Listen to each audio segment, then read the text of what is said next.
नमस्कार, हरियाणा न्यूज में आपका स्वागत है। मैं हूं आपके साथ केशव कुमार। लखीमपुर हिंसा की तपिश अब पूरे देश में फैल गई है। लखीमपुर में किसानों को गाड़ी से रौंदकर हत्या करने के विरोध में आज हरियाणा में भी किसानों ने सड़कों पर उतरकर विरोध जताया। इस दौरान किसानों ने 3 घंटे का सांकेतिक धरना दिया और फिर उपायुक्त के माध्यम से राष्ट्रपति को ज्ञापन सौंपकर न्याय की गुहार लगाई। रिपोर्ट आप देखिए, इसी मुद्दे पर हम आज बात करेंगे।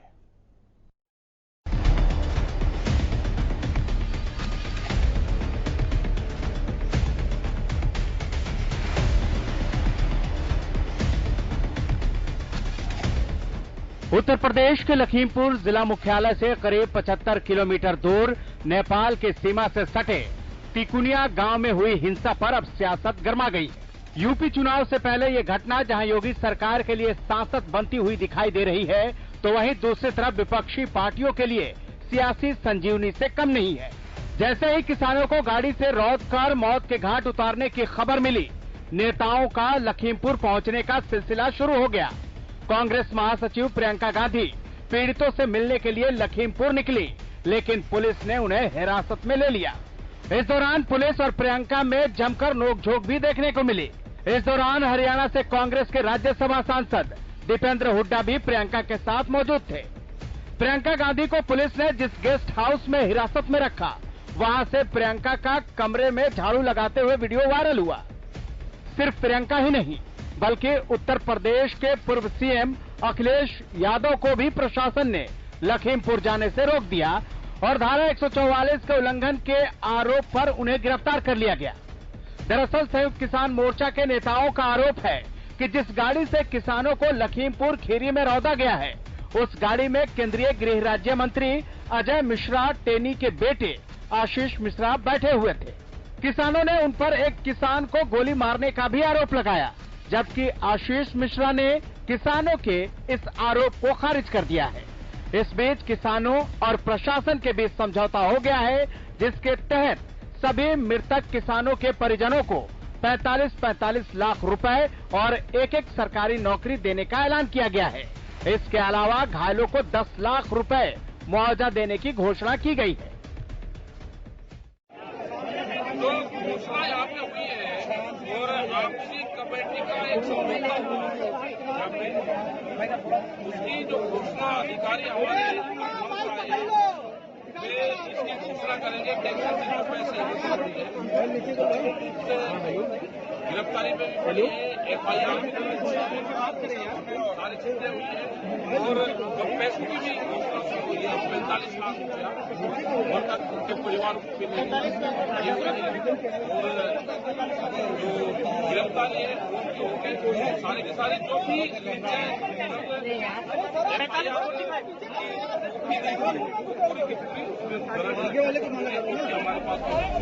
लखीमपुर घटना के खिलाफ प्रदेश के किसानों में भी उबाल देखने को मिल रहा है। प्रदेश में भी किसानों ने सुबह 10 बजे से दोपहर 1 बजे तक डीसी ऑफिस के बाहर सांकेतिक धरना देकर विरोध जताया और राष्ट्रपति के नाम उपायुक्त को ज्ञापन सौंपकर कार्रवाई की मांग की। अपील ये है, राष्ट्रपति के नाम ज्ञापन ये मांग है उस केंद्रीय मंत्री को बर्खास्त किया जाए, उसके बेटे पर 302 के मुकदमे दर्ज करके उसको साथ के साथ अरेस्ट किया जाए। जब तक उसको अरेस्ट नहीं किया जाता तब तक उन डेड बॉडी का संस्कार भी नहीं होने वाला है। गृह मंत्री अजय मिश्रा टेनी को तुरंत प्रभाव से बर्खास्त किया जाए और उसका जो बेटा आशीष है जिसने गाड़ियां चढ़ाई, उसका और उसके साथ जो गुंडे थे उनके ऊपर 302 का हत्या का मुकदमा दर्ज करके उसकी गिरफ्तारी की जाए। उधर कैथल पहुंचे कांग्रेस प्रवक्ता रणदीप सुरजेवाला ने लखीमपुर हिंसा के बहाने सरकार पर जोरदार हमला बोला है।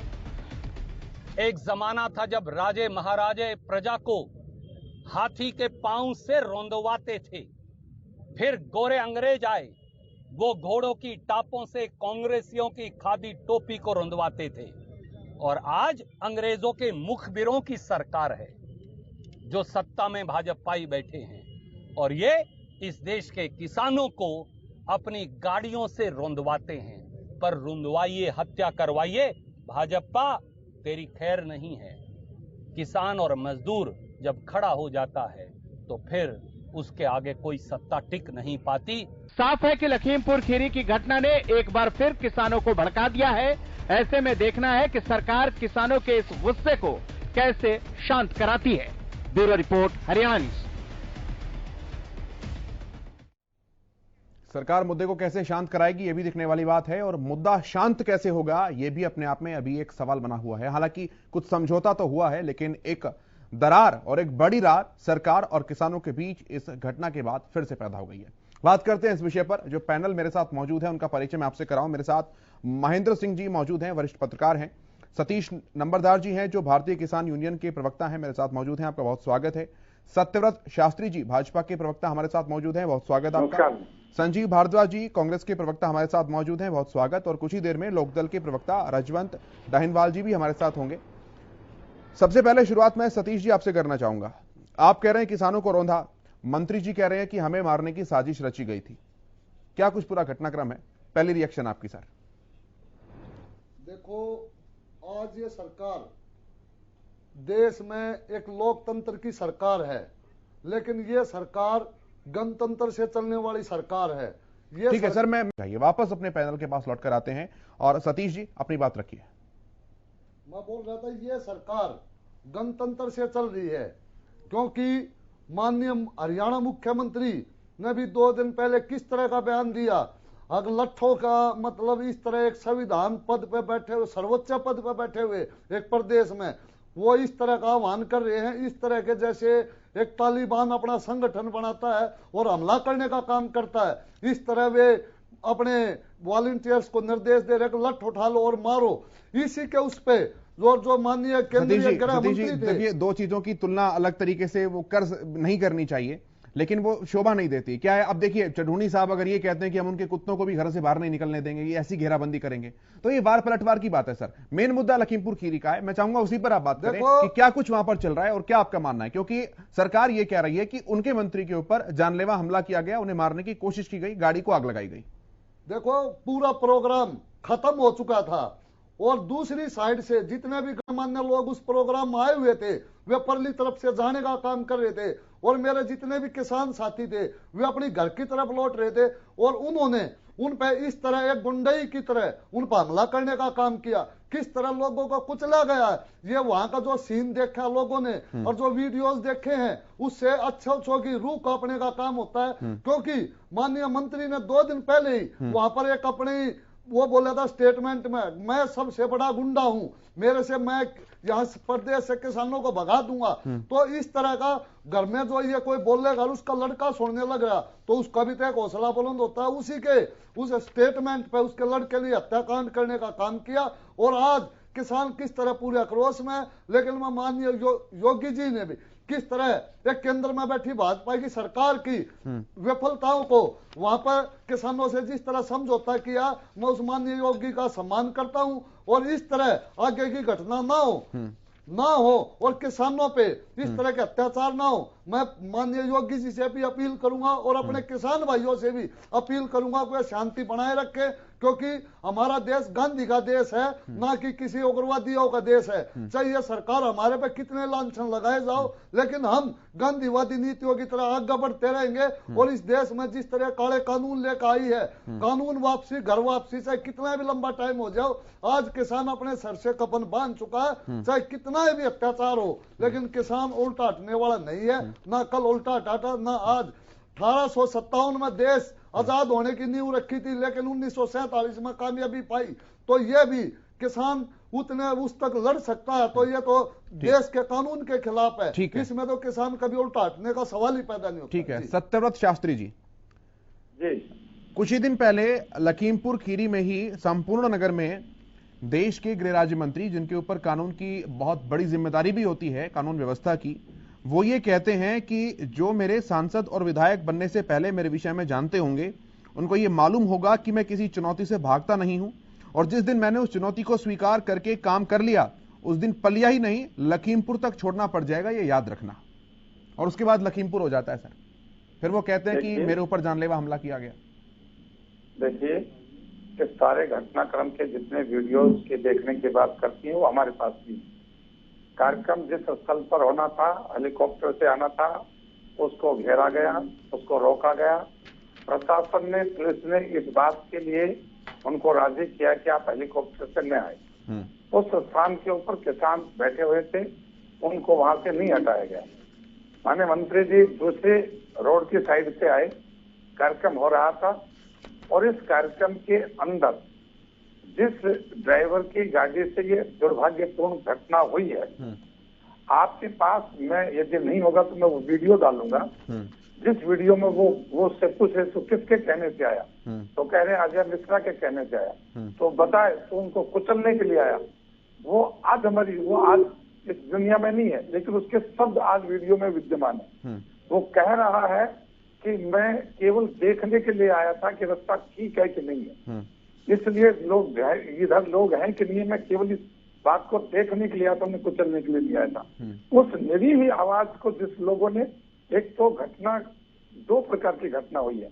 एक उस गाड़ी के एक्सीडेंट से जिसको कुचलने का नाम है, और उसके बाद उसके बेरहमी नहीं तो एक्सीडेंट तो हुआ ना सर, एक्सीडेंट तो हुआ ना सर।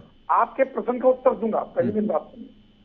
एक्सीडेंट में भी कह रहा हूँ ना, दो घटना हुई है। उस गाड़ी के एक्सीडेंट से कुछ मौत हुई है, और उस गाड़ी के एक्सीडेंट होने के बाद, पलटने के बाद वहां से निकालकर जिन लोगों को जिस बेरहमी से मारा गया, इसके ऊपर भी जो शब्द किसान नेता यदि बोले कि वो जो आज हमारी हालात में वो ड्राइवर बोल रहा है कि मैं किस लिए आया था, क्योंकि उसके सामने मौत खड़ी दिख रही थी, और मौत से बचने के लिए व्यक्ति कुछ भी झूठ बोल सकता है।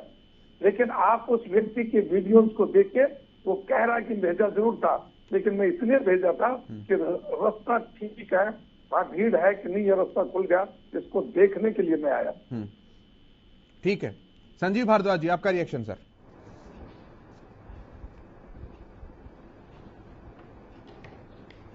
केशव जी, बात यह है कि मैं अपने साथी प्रवक्ताओं को सुन रहा था, चाहे वो फार्मर्स की तरफ से हैं, चाहे वो बीजेपी की तरफ से हैं। इस घटना का सबसे पहले तो मैं बहुत अफसोस मानता हूं, मेरी पार्टी मानती है कि जो जान माल की हानि होती है उनके परिवार वालों को कितना भारी दुख होता है, चाहे वो किसानों की साइड से हो, चाहे वो ड्राइवर वगैरह हो, जो भी हो। तो उसके लिए तो मेरी संवेदना उन सभी लोगों के लिए है जिन्होंने अपने प्राण त्यागे हैं इसमें। जहां तक ये सवाल है, ये पूरे भारतवर्ष के अंदर सत्तारूढ़ दल का एक फोकस, एक दिमाग सेट हो गया कि इन लोगों को कुचला जाएगा, इन लोगों को कुचलना है, इनकी कोई बात माननी नहीं है।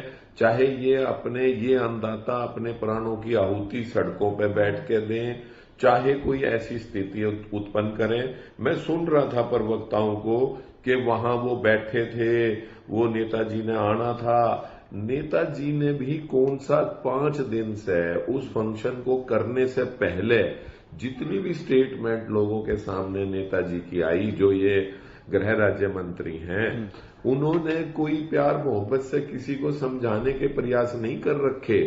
धमका के अग्रेसिव रूप धारण कर ले, वहां स्थिति ऐसी हो जाए, इस तरह की बातें उन्होंने 2-3 दिन के दौरान की है।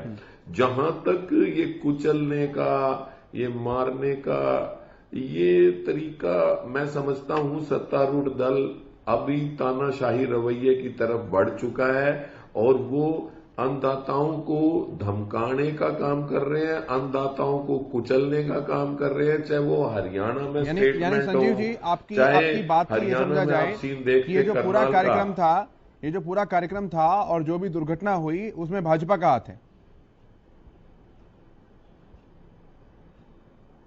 सोची समझी उन नेताजी के जो बीच में हैं, ये गृह राज्य मंत्री, इनके पूरे जो इनके वॉलंटियर्स थे, जो ये थे, ये घटनाक्रम अगर पूरा आप ध्यान से देखें तो ये एक तरह से हिंसात्मक कार्रवाई जितनी भी की उनकी तरफ से पहल हुई, न कि किसानों की तरफ से।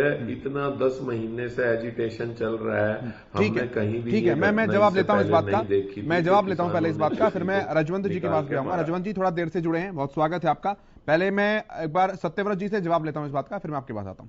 सत्यव्रत जी, देखिए संजीव जी, जिस बात को लेकर चर्चा कर रहे हैं और जिस घटनाक्रम के इतनी तीव्र गति से इसके समाधान और संयुक्त बयान के बाद उस घटनाक्रम का पटाक्षेप हो गया, इस बात से दोनों बातें स्पष्ट होती हैं कि जिस गलतफहमी से हुआ होगा वो ड्राइवर के प्रति और ड्राइवर के उसको मार पीटने से जिस प्रकार से गाड़ी पलटी और पलटने से जो दुर्घटना हुई, और उसके बाद दूसरे पक्ष के द्वारा जो तीव्र गति से प्रतिक्रिया के स्वरूप जो मौतें हुई, दोनों पक्षों की इस सहमति के बाद कि ये अनायास और जो घटनाक्रम हुआ वो दोनों तरफ से कुछ हुआ होगा कि उनको वो देखने के लिए आया। वो वीडियो इस बात का गवाह है जो आज भी कह रहा है कि मैं केवल रास्ता देखने के लिए आया था। संजीव जी को अपनी जिम्मेवारी से बात करनी चाहिए। जब जो व्यक्ति अर्धमृत अवस्था के अंदर भी उस बात को स्वीकार कर रहा है कि मुझे केवल रास्ता देखने के लिए भेजा था, और उधर से जो लोग तत्व भड़काने के लिए इस एरिया को देखने के लिए थे कि यहाँ जब से कोई आएगा तो हम करेंगे, क्योंकि बहुत तो सत्यव्रत जी जो आप बार नहीं सर, मैं आप ही की बात बहुत ज्यादा सर, आप जो बार बार कह रहे हैं, आप जिन तत्वों की बात कर रहे हैं सर, आप बार बार जिन तत्वों की बात करिए, थोड़ा खुल के बताइए ना कौन लोग थे। अगर आपको लगता है कि ये साजिश थी, अगर आपको लगता है कि सरकार को बदनाम करने की कोशिश रही है, तो फिर खुलकर बताइए कि कौन लोग हैं। कोई पहचान नहीं होती। अपराधी अपराधी होता है। अपराधी की कोई जाति, कोई धर्म, कोई पार्टी नहीं होती। अपराधी अपना एक मौका देखता है और उस अपराधी को अपराध करने की एक सनक होती है। लेकिन सर अपराधी का कोई दल तो होता होगा, कुछ भी हो सकता है।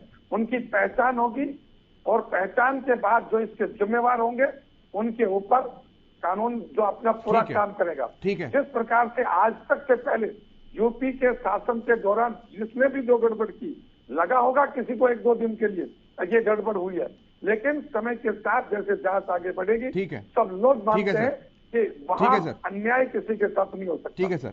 रजवंत जी, घटना उत्तर प्रदेश में हुई थी, लेकिन हरियाणा में भी इसका अच्छा खासा प्रभाव देखने को मिला। जगह जगह पर डीएम से मिलकर राष्ट्रपति के नाम के ज्ञापन जो है वो सौंपे गए हैं। क्या कुछ आपकी रिएक्शन है इस पूरी घटना पर, रजवंत जी? देखिए, ये मामला कोई छोटी घटना नहीं है, ये छोटी घटना नहीं है कोई कि इस घटना को हम एक प्रदेश तक सीमित रखें।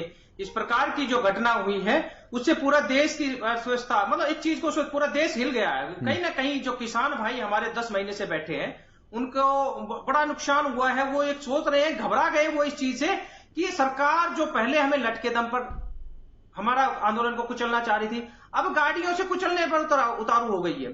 अभी हमारे प्रवक्ता बीजेपी के कह रहे थे कि अपराधी की कोई जाति नहीं होती, कोई अपराधी का कोई नाम पता पहचान नहीं होती। मैं बता रहा हूं ना, जब आशीष मिश्रा का नाम उसमें आ रहा है तो और अपराधी की पहचान कैसे होगी?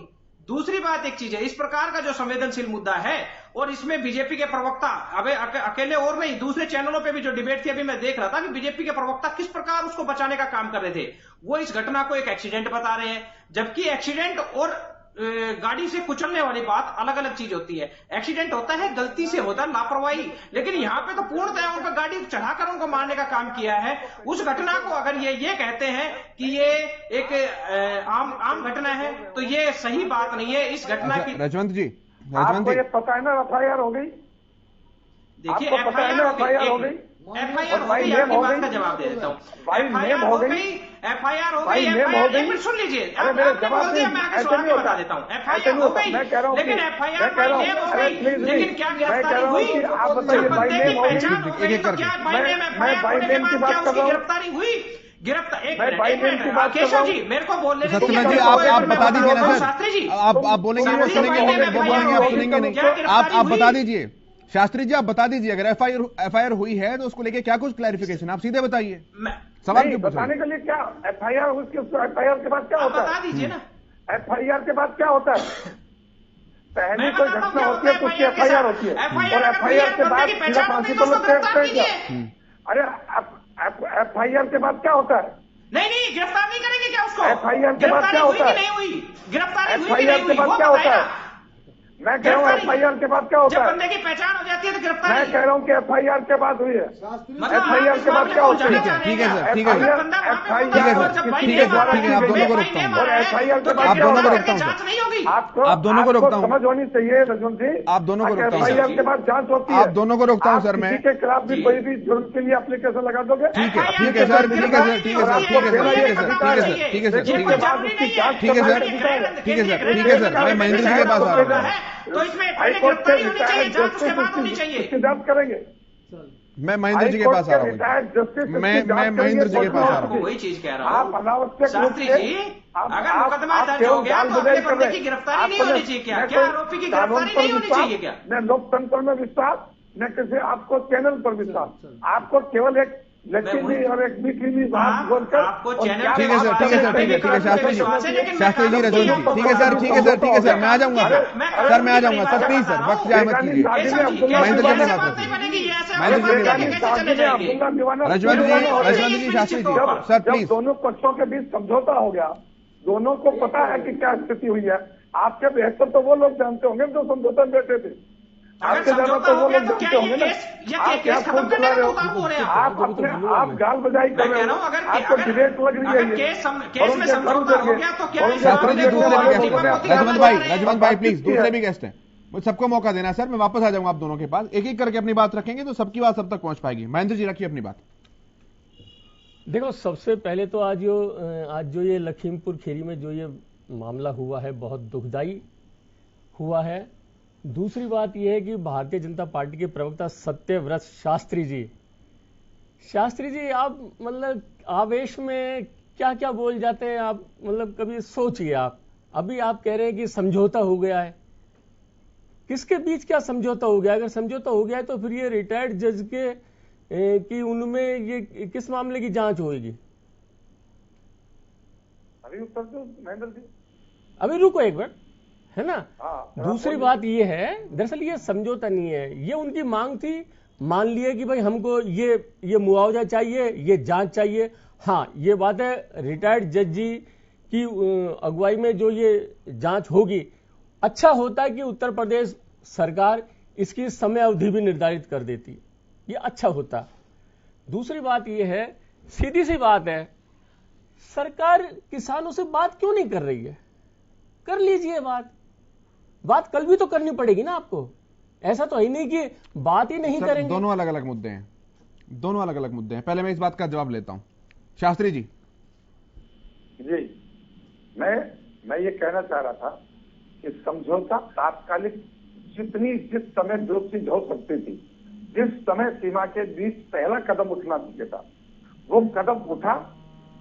और उस कदम के उठने के बाद अगली जो बात थी कि जांच हो, तो जांच से पहले किसी को फांसी पर इस देश के अंदर लटकाया नहीं गया। कांग्रेस के समय तो आतंकवादियों को रात को 12 बजे तक बजाने की बात है। सुनो to the point. Shastri ji एक सेकंड सुनिए जी, महेंद्र जी, आपने बोला, मैं आपकी मेरी बात पूरी होने दें। मेरा निवेदन सुन लो पहले आप। पहली बात तो ये, मैं किसी भी राजनीतिक दल का प्रवक्ता नहीं हूं, मुझे है ना ये राजनीतिक जवाब मत दीजिए। अपन तो टू द पॉइंट बात कर रहे हैं दोनों, ठीक है ना। कांग्रेस के समय में ये होता था, उसके समय में ये होता था, उससे मुझे कोई मतलब नहीं है। प्रवक्ता के रूप में आपके पास बैठा हूँ। हाँ बोलिए, आराम से। राजनीतिक पार्टियों के प्रति आपकी निष्ठा नहीं है तो इस देश का लोकतंत्र का दुर्भाग्य होगा। आप जैसे वरिष्ठ पत्रकार यदि राजनीतिक दलों को और राजनीतिक प्रक्रिया के अंदर चलने वाली गतिविधियों को प्रति असंतोष है आपके मन में, तो मुझे खेद है इस बात के लिए। अरे सत्य, आपने तो बहुत अच्छी बात कह दी। मैं भारतीय जनता पार्टी की ओर से आपके और इसलिए भारतीय जनता पार्टी का पक्ष मैं उस मर्यादा के बीच रख कहूंगा, मर्यादाओं से लोकतंत्र की रक्षा होती है। हाँ, शास्त्री जी, लोकतंत्र की रक्षा करिए ना, यही तो देश चाहता है। आप सुनिए, किसानों से बात करिए, यही लोकतंत्र है, यही लोकतंत्र की खूबसूरती है। आप बात करें लखीमपुर की। पहले आपके पास मैं लखीमपुर खीरी के संदर्भ में ही बात कर रहा हूँ, जिससे आप जैसे प्रबुद्ध व्यक्ति की जानकारी हमें दिमाग में आएगी, हम सरकार को रखेंगे। आप कुछ प्रबुद्ध जो जानकारियां हमारे पास नहीं है वो शेयर कीजिए, वहां क्या घटनाक्रम हुआ। ठीक है सर, मैं सतीश जी के पास आता हूँ। मैं सतीश जी के पास आता हूँ। सतीश जी, आप अपनी ही बात रखिएगा। और सबसे पहले तो शास्त्री जी से एक बात पूछना चाहूंगा। अब जो विधायक वहां पे, जो वहां के माननीय सांसद ने, इन्होंने तो, शास्त्री जी ने तो एक बात की, जो बीजेपी बोलती है विकास विकास विकास, उसकी फोन कॉल कर रख दी। जो वहां के माननीय सांसद जी के गांव में प्रोग्राम हो रहा, उसको ये नहीं पता 5 किलोमीटर के रास्ते ठीक है या गलत है। तो इस तरह इन माननीय शास्त्री जी का मैं धन्यवाद करना चाहूंगा कि इन्होंने खुद अपनी सरकार के खिलाफ ये बोल दिया। कुछ भी नहीं है, उनके कहने का नाम पे धोखा है। नहीं सर, दो बातों को मिक्स मत कीजिए सतीश जी। ये बरगलाने वाले जो बयान दे रहे माननीय शास्त्री जी, किस तरह ये लोगों को बरगलाने के लिए रास्ता देखने का झूठी तोहमत किसानों को लगाने का काम कर रहे हैं। आज किसान हर बात को समझ चुका है। ठीक है सतीश जी, एक मिनट। की हत्या करने के लिए ये साजिश रचने का काम किया गया। सतीश जी, शास्त्री जी, वाला है। ठीक है, मैं वापस आता हूं आप लोगों के पास, लेकिन इस पूरे मुद्दे के ऊपर पूर्व सीएम भूपेंद्र सिंह हुड्डा ने क्या कुछ कहा, एक बार पहले वो सुनते हैं। देखिए, जो अवमाननीय तरीके से वहां कार के नीचे कुचले गए हैं किसान, ये प्रजातंत्र में जो है स्वीकारा नहीं जा सकता। प्रजातंत्र में प्रदर्शन करने का हर किसी को अधिकार है और उसकी कम से कम सिटिंग जज के अंडर जुडिशियल इंक्वायरी हो और दोषी को तुरंत सजा दी जाए और केस दर्ज किया जाए। जिस प्रकार से प्रियंका गांधी जी और सांसद दीपेंद्र हुड्डा वहाँ जा रहे थे उनके परिवारों से मिलने के लिए, जो मैंने वीडियो देखा, जो जिस किस्म से पुलिस वालों ने व्यवहार किया, उनके ऊपर तुरंत जो है मुख्यमंत्री जी को एक्शन लेना चाहिए। किसी को अधिकार नहीं है कि एमपी को टच करें या प्रियंका जी को मतलब धक्का मुक्की करें, ये किसी को अधिकार नहीं है। कोई ऐसा कोई आदेश नहीं था। हाँ, कोई लॉ कानून व्यवस्था के हिसाब से किसी को अरेस्ट करना है करो आप, लेकिन किसी को पुश नहीं कर सकते आप। उनका सब वीडियो आया हुआ है, उनके ऊपर तुरंत एक्शन लेना चाहिए। इस तरीके से बात कही जा रही है पूर्व सीएम भूपेंद्र हुड्डा के द्वारा, वो लगातार एक्शन की बात कर रहे हैं, एक्शन की मांग कर रहे हैं। संजीव भारद्वाज जी, मैं आपके पास आता हूं, अपनी रिएक्शन, अपनी बात रखिए। केशव जी, मैं ये सारी अपने साथियों के बातें सुन रहा था, शास्त्री जी की भी और हुड्डा साहब का भी। देखिए, पहली बात तो प्रजातंत्र के मायने आहिस्ता आहिस्ता जो ये मौजूदा सरकार है, सत्तारूढ़ दल है, ये मायने ही बदल रहे हैं। पहले जब संवेदनशील वो एरिया था तो इतने उच्च पद पे बैठे हुए मंत्री जी, जो ये मिश्रा जी हैं, ये क्या हैं, गृह राज्य मंत्री, इनको वहां अवॉइड करना चाहिए था, जाना ही नहीं चाहिए था। एक बगैर बात जबरदस्ती हम रोन देंगे, हम ये कर देंगे, 4 दिन से स्थिति को इतना भयावह बना दिया कि भाई वहां कितने लोगों ने जान अपनी गंवाई। ये बात बिल्कुल ठीक नहीं है, ना ही ये बात हलक के नीचे आती। एक बात। दूसरी बात, बार बार मेरे साथी प्रवक्ता, जब इनका कोई फेलियर होता है, 7 साल इनको सत्ता में रहते हो गए हैं, चाहे वो केंद्र की सरकार हो, चाहे वो राज्य हमारे हरियाणा प्रदेश की सरकार हो, बावजूद उसके कांग्रेस। अरे भाई, अभी ये जिम्मेवारियां आपकी हैं, आप इसको कैसे टैकल करते हैं ये पूरी जनता देख रही है।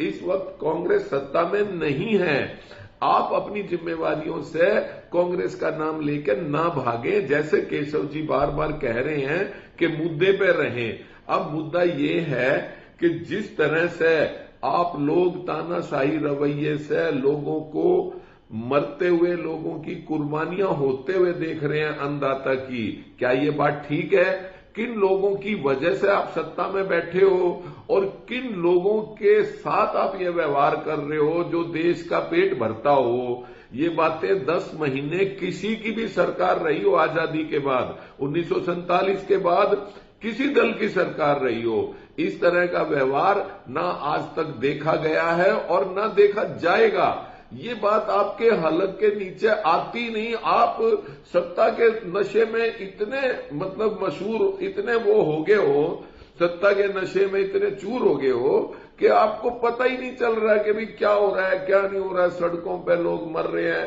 जानों की आहुति दे रहे हैं, फिर भी आप कह रहे हो कि हम ठीक हैं। तो भैया, ये ठीक वाली कोई बात नहीं है। इसको सहनशीलता से इस मुद्दे को सुलझाएं और बैठ के अपने आप झुके। ठीक है सर, मैं जवाब दे दूंगा शास्त्री जी, वजह से मैं आता हूं, उनके सामने झुकना कोई बुरी बात नहीं है। शास्त्री जी जवाब।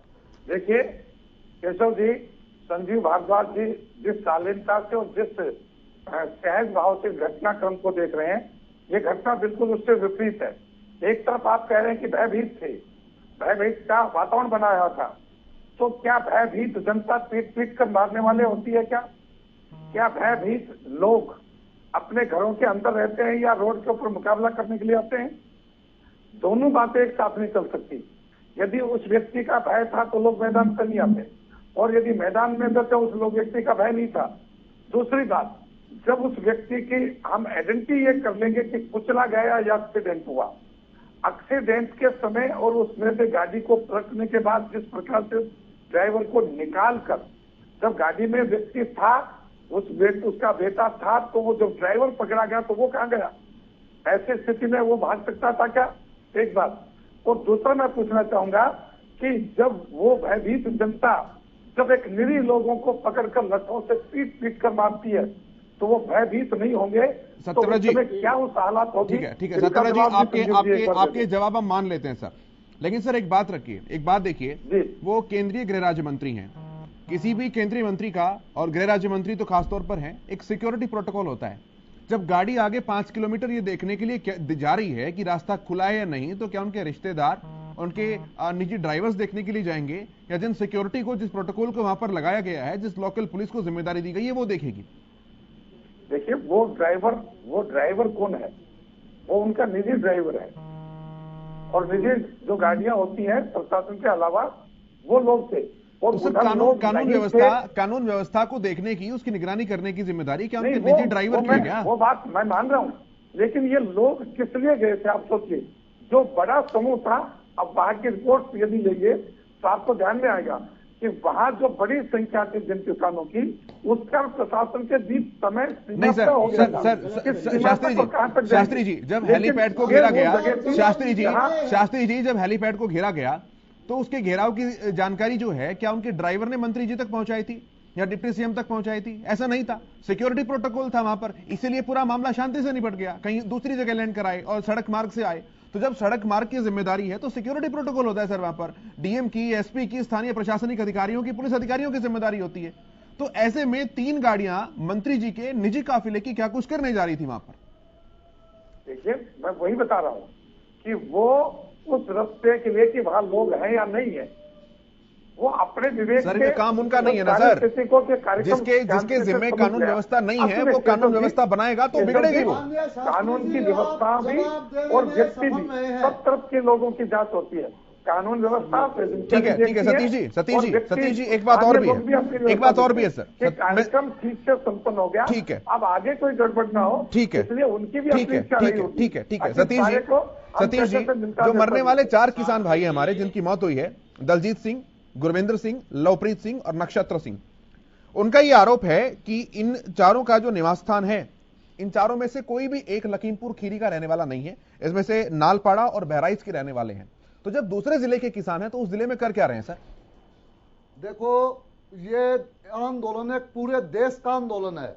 जहां पर भी किसानों का और खास करके बीजेपी का कोई भी प्रोग्राम होगा तो उसमें काले झंडे दिखाने के लिए पूरे देश का किसान जाएगा, ना कि एक वहीं का। क्योंकि ये आंदोलन पूरे लाखों की संख्या में करते हैं लोग, और इसमें ये नहीं होता कि माननीय प्रधानमंत्री वहां के थे, गुजरात के थे, और तो मैं बोलूं बनारस से इलेक्शन क्यों लड़ा? ठीक है सतीश जी, नहीं आपकी बात सर बिल्कुल ठीक है, लेकिन किसान नेता जो है जब वो भोले भाले किसानों को भड़काते हैं सर मैं पूछ रहा हूं सर, मैं सवाल पूछ रहा हूं, जब किसान नेता भोले भाले किसानों को भड़काते हैं, उनको बुलाते हैं, गुरनाम चढ़ूनी जब ये कहते हैं कि चंडी टोल पर आओ और भारी से भारी संख्या में आओ, तो यहां पर भी किसान नेताओं ने बुलाया होगा ना। इसमें किसी भी एक किसान नेता की जान नहीं गई सर, इसमें जान गई है भोले भाले किसानों की। तो जब आप हुंकार लगा लगा कर बुला रहे हैं तो उनकी जिम्मेदारी भी सुनिश्चित कीजिए कि अगर आप आएंगे तो हमारी जिम्मेदारी के ऊपर आएंगे। अब अगर वो किसी दुर्घटना का शिकार हो गए तो मुआवजा सरकार दे और बुलाए उन लोगों को। आप हत्या भी तो सरकार के आदमियों ने की है, तो सर जिम्मेदारी आपको भी लेनी पड़ेगी ना। आप में किसी भी किसान नेता ने क्या ये कही कि भाई जिम्मेदारी इसमें हमारी भी है, मुआवजा मांगिए? गलती किसान देता हूं सर, गलती सरकार की है, गलती सरकार की है, कोई मना नहीं कर रहा है, लेकिन जिम्मेदारी किसान नेताओं को भी तय करनी पड़ेगी ना।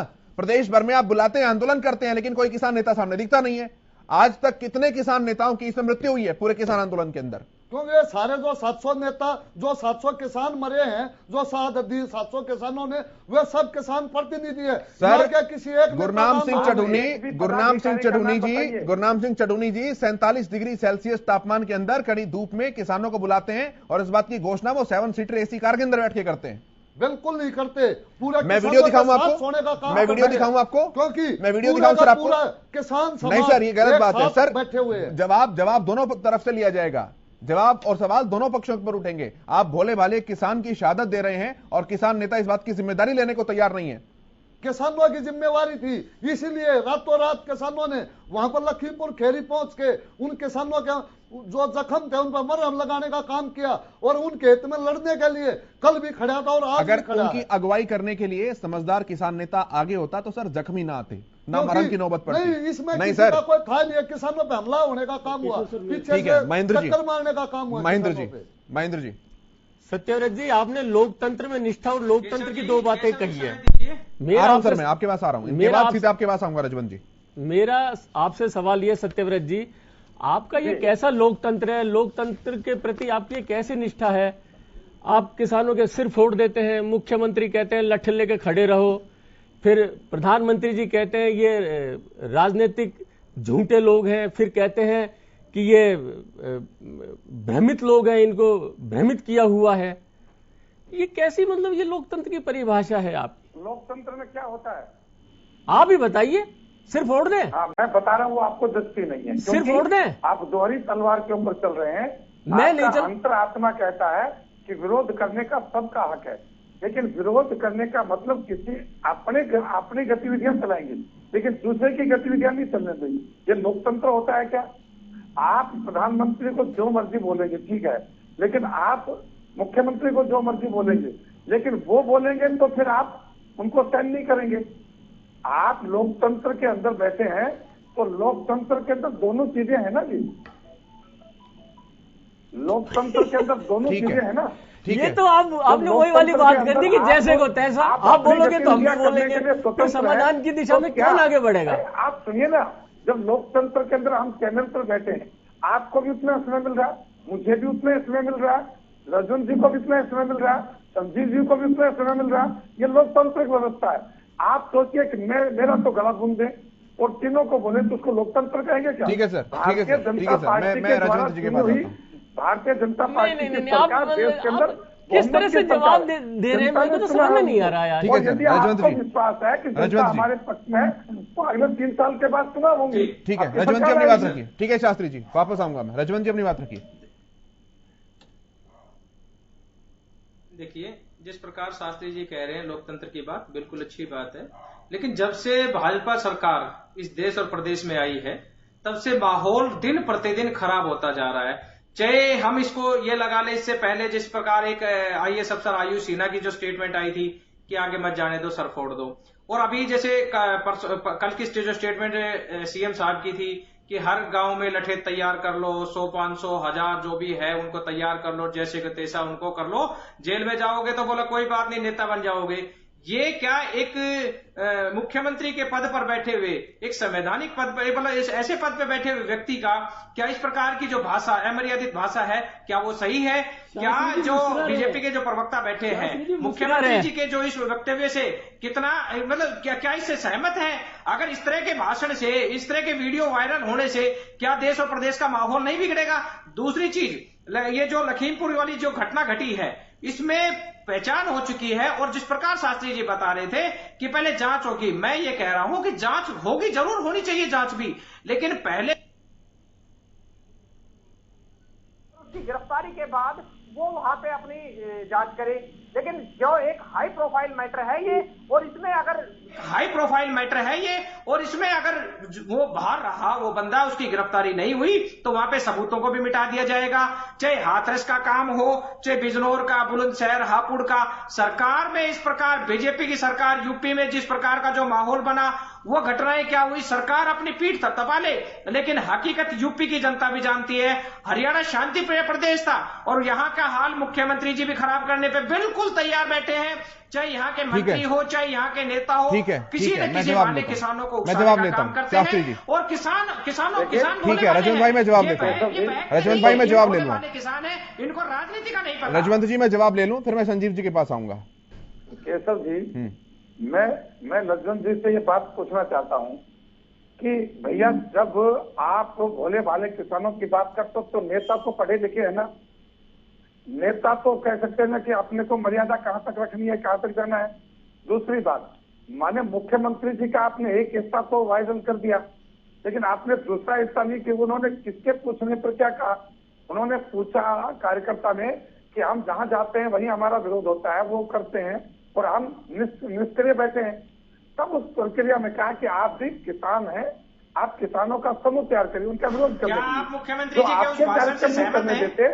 उनको उन्होंने कहा है कि लट उठा लो, तैयार करने से उसका मतलब क्या है? आपने सामना करना, देश का भाईचारा, प्रदेश का भाईचारा खराब करने की बात आ गई। के कार्यक्रम में हेलीकॉप्टर को नहीं उतरने देना, पंजाब के अंदर नारंगी को निर्वस्त कर देना, ये वो घटनाएं हैं जिन घटनाओं के कारण से आप भारतीय जनता पार्टी का लोकतंत्र में किसानों की जब मांगे नहीं मानी जा रही और वो धरने पर बैठे हैं, उसके बावजूद आप अब ये कह रहे हैं कि किसान अगर हमें कार्यक्रम नहीं करने देना चाह रहे तो हमें उनको लठों से मारेंगे। के बारे में आप कह रहे हैं, लखीमपुर के बारे में कानून जो अपना काम करेगा, कानून का पहला कदम था कि FIR दर्ज हो। जो लोग कंप्लेंट लेके गए उनके अनुसार कंप्लेंट दर्ज हुई, फिर उनके अनुसार जांच कैसे हो, उन्होंने जो कहा उस जांच को स्वीकार किया। अब सारी चीजें 24 घंटे के अंदर नहीं होती, जांच और जांच के बाद रिपोर्ट और फिर उसका इम्प्लीमेंटेशन, इसमें समय लगता है। लेकिन गारंटी के साथ कहता हूँ अपराधी इसके अंदर अपराधी कितने बड़ेगा व्यक्ति चुनाव। इस मुकदमे को अगर सामान्य मुकदमे के तहत लिया जाता तो अब तक गिरफ्तारी भी होता थी, लेकिन ये हाई प्रोफाइल मैटर होने की वजह से गिरफ्तारी नहीं हो रही, इस पर लिपापोती करने का काम कर रही है सरकार। चौटाला साहब के समय में कौन सी घटना हुई और कुछ लोग ऐसा कौन सा मैटर है? आप जिस इलाके में रहते हैं, मैं जिस इलाके में रहता हूँ, यहाँ पे मामूली से एक्सीडेंट हो जाता है, उसमें गिरफ्तारी हो जाती है। आप किस प्रकार की बातें कर रहे हैं? यहाँ पे किसानों के ऊपर गाड़ियां चढ़ाने का काम किया है, उनको कुचलने का काम किया जा रहा है। दहीवाल जी, आप एक दो उदाहरण बताइए, पहले एक दो उदाहरण बताइए। आपकी सरकार रही है, आपकी सरकार ने किसानों के ऊपर, मैं वकील हूँ और मुझे मेट्रो में रहता हूँ, मैं एक एडवोकेट हूँ, मैं एक प्रैक्टिसिंग एडवोकेट हूँ, रोज यही मामले देखता हूँ। पुलिस किस प्रकार एक सामान्य नागरिक के साथ किस प्रकार का व्यवहार करती है, हाई प्रोफाइल में किस प्रकार का व्यवहार कर रही है, वो गृह राज्य मंत्री के बेटे को बचाने का काम कर रही है। आज भी बनाई जाती है, आप क्यों भूल रहे हैं इन बातों को? भाजपा में लोग गठबंधन सरकार थी शास्त्री जी, याद करिए उस हरियाणा में शासन कर रही थी और आप भी उसके इतने जिम्मेवार हैं। व्यवहार समझ बात कीजिए।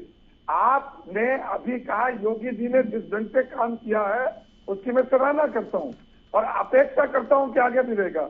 योगी जी आपकी यही चीज है, इस प्रकार की घटना को अंजाम दो, उसके बावजूद आप शास्त्री जी थोड़ा सा, आप जिस पद पे बैठे हैं थोड़ा सा तो इस पर सहन वो कीजिए, आप उनकी सराहना कर रहे हैं। शास्त्री जी मैं आपके पास आता हूं। घटना घटित होने के बाद शास्त्री जी मैं आपसे सवाल पूछ रहा हूं, गिरफ्तारी नहीं हो रही है और जो वहां पे शोक संवेदना प्रकट करने जा रहे हैं उन लोगों को आप रोक रहे हैं। केंद्रीय मंत्री ने इस घटना के बाद एक बयान दिया, उन्होंने कहा कि किसान नेता राकेश टिकैत पर लगातार वो इस देश में अस्थिरता फैलाने का काम कर रहे हैं, सबसे पहले FIR उन पर ही दर्ज होनी चाहिए।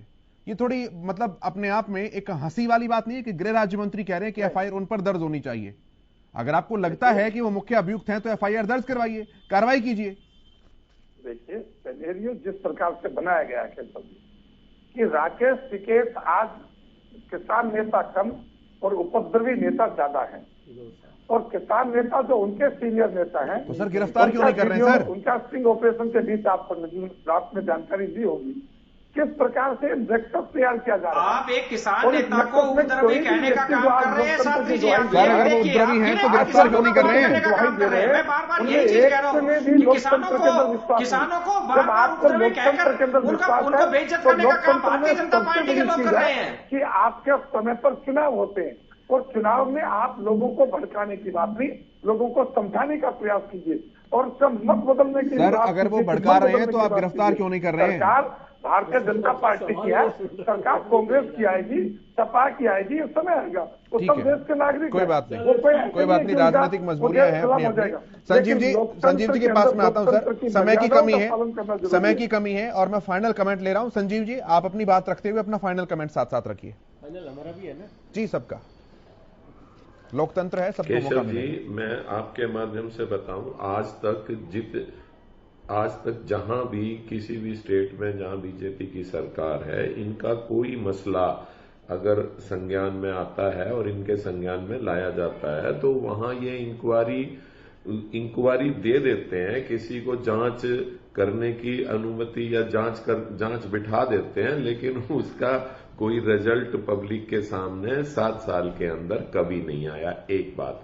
दूसरी बात, जब ये इस तरह से सत्ता में बैठे हैं, चाहे ये गृह राज्य मंत्री थे, वो भी थे, तो इनको बहुत सहनशीलता और सब्र से हर चीज को देखना चाहिए, जो कि बहुत गलत है। अब आज देखिए, प्रियंका गांधी जी को अगर कोई एक पुलिस वाला इस तरह से धक्के मारता है, ये मारता है, इनके किसी नेता को अगर जरा सा भी कुछ कह दे तो उस बंदे का, उस आदमी का या उस समूह का उसका क्या असर होता है। ये किसी की भी प्रजातंत्र के मायने खत्म करने के लिए ये कार्य कर रहे हैं, जो इनको नहीं करने चाहिए। ये मामला तुरंत प्रभाव से हर एक जिनकी जान माल जो शहीद हुए हैं, जो लोग इस एजिटेशन के दौरान मरे हैं, उनके परिवार वालों को, आश्रितों को नौकरी दें, उनका मुआवजा दें और इस मसले को इनकी सोच के तुरंत प्रभाव से हल करें। अन्यथा देश के अंदर एक ऐसी बात फैल रही है जो कि आम आदमी के लिए बहुत कठिनाइयां लेके आ रही है। राजवंत जी 40 सेकंड सर। देखिए, जिस प्रकार से मुख्यमंत्री जी का जो भाषण है, इस भाषण से इस वीडियो जो वायरल हुआ है, इस पर स्वयं मुख्यमंत्री जी को माफी मांगनी चाहिए। जो लखीमपुर में जो घटना घटी हुई है, सबसे पहले जिस प्रकार से केंद्रीय राज्य मंत्री के बेटे पर आरोप लगा है, केंद्रीय राज्य मंत्री को नैतिकता के आधार पर इस्तीफा देना चाहिए और उनके बेटे को, क्या इसका कारण यही है कि अगर वो वहां पर रहेंगे, उस पद पर काबिज रहेंगे, तो सबूतों को मिटाने में किसी भी प्रकार से पीछे नहीं हटेंगे। वो अगर इस्तीफा देंगे तो निश्चित तौर पर जांच भी पूरी होगी और उनके बेटे को गिरफ्तार करके जांच की जाए और जो दोषी हैं, इसमें और भी लोग दोषी हैं, उनको सजा दिलाई जाए। महेंद्र जी, देखो शास्त्री जी, आज वर्ल्ड स्माइल डे है, मुस्कुरा दीजिए। वो आपने व्यक्तिगत कर लेंगे। अच्छा, दूसरी बात ये है, बैठे हैं डिबेट की मर्यादा करके और हरियाणा न्यूज की मर्यादा का पालन करके मैं आपको वापस फोन करूंगा। अच्छा, दूसरी बात ये है शास्त्री जी, पहली बात ये है कि इस पूरे मामले में केंद्रीय गृह राज्य मंत्री जी सीधे सीधे आ रहे हैं, तो अभी तक केंद्र सरकार और प्रधानमंत्री जी की ओर से किसी तरह का कोई बयान नहीं आया है। सबसे पहली बात तो है ये।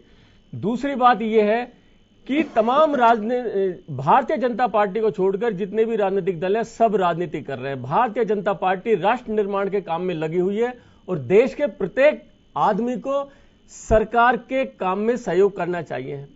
ठीक है? ठीक है। सतीश जी, मैं माननीय शास्त्री जी से अब तो खैर पूछने का टाइम ही नहीं रहा, अगली डिबेट में पूछा जाएगा। नहीं, पूछिए सर, पूछिए, वो जवाब देंगे। क्योंकि माननीय प्रधानमंत्री जी अपने मुख्यमंत्री काल में किस तरह के लोगों को बरगलाने का काम करते थे, किस तरह की भाषाओं का प्रयोग करते थे, किस तरह एक पूर्व प्रधानमंत्री को भरी संसद में किस तरह बेइज्जत होने का काम किया, उन पे तो आज तक कोई मुकदमे का किसी ने बोला नहीं। लेकिन माननीय टिकैत साहब के संरक्षित की लड़ाई बढ़ाने के लिए आगे का काम किया जा रहा है। माननीय चढ़ूनी साहब आज तो उसको बढ़ाने का काम किया जा रहा है, तो उनको तो उग्रवादी आतंकवादी, आज उसी सरकार ने उन उग्रवादी आतंकवादियों से समझौता करके शांति की ओर एक कदम बढ़ाने का काम हुआ। वे उग्रवादी संगठन थे आज भी, जो आज वो समझौते में बैठे थे, उस सरकार ने उग्रवादियों से बात की। ये लोकतंत्र में क्या समझा जाए? अब जिसको आप उग्रवादी बोलते हैं, आप उन्हीं से बात करते हैं। ठीक है, जवाब लेता हूं। सत्यव्रत जी, जवाब देते हुए 40 सेकंड में बात पूरी कीजिए सर। देखिए केशव जी, इस डिबेट में काफी आपने अच्छा इसको आगे बढ़ाया, मैं इस बात के लिए आपको बधाई देता हूं। और दूसरा, इस देश के अंदर जो आज भारतीय जनता पार्टी के नेतृत्व के अंदर सरकार बनी है और उस सरकार में जिस स्तर के केंद्र में मंत्री लोग बने हैं, वो किसी भी असामान्य परिवार से नहीं और सामान्य से भी नीचे जीवन जीने वाले लोग हैं। इस देश की लोकतांत्रिक व्यवस्था ने सुंदर व्यवस्था के तहत उन लोगों का चयन करके और केंद्र में भेजा है। और जो लोग अब तक सत्ता के केंद्र में कहीं ना कहीं रहते थे, वो सत्ता के केंद्र से बाहर है। वो छटपटाहट के कारण से उनको उस स्थान पर बैठे लोग अच्छे नहीं लगते, क्योंकि ठीक है, वो केवल सत्ता का भोग नहीं, सत्ता के आधार पर चलने वाले लोग होने चाहिए। लेकिन भारत की लोकतांत्रिक व्यवस्था और भारतीय जनता पार्टी के नैतिक मूल्यों ने आम भारत के व्यक्तियों को वहां संसद में बैठाने का जो काम किया, उसके फ्रस्ट्रेशन बाकी लोगों को हो रहा है कि ये लोग सत्ता में कहते हैं सत्ता का तो हक हमें था, कांग्रेस हो। ठीक है सर, ठीक है सर, ठीक है सर, ठीक है सर, ठीक है सर। आप सभी पैनलिस्ट का, ठीक है शास्त्री जी, आप सब पैनलिस्ट का बहुत धन्यवाद अपना कीमती समय निकालने के लिए, इस चर्चा का हिस्सा बनने के लिए बहुत धन्यवाद। मेरे साथ इस कार्यक्रम में इतना ही, लेकिन खबरों का सफर लगातार जारी है।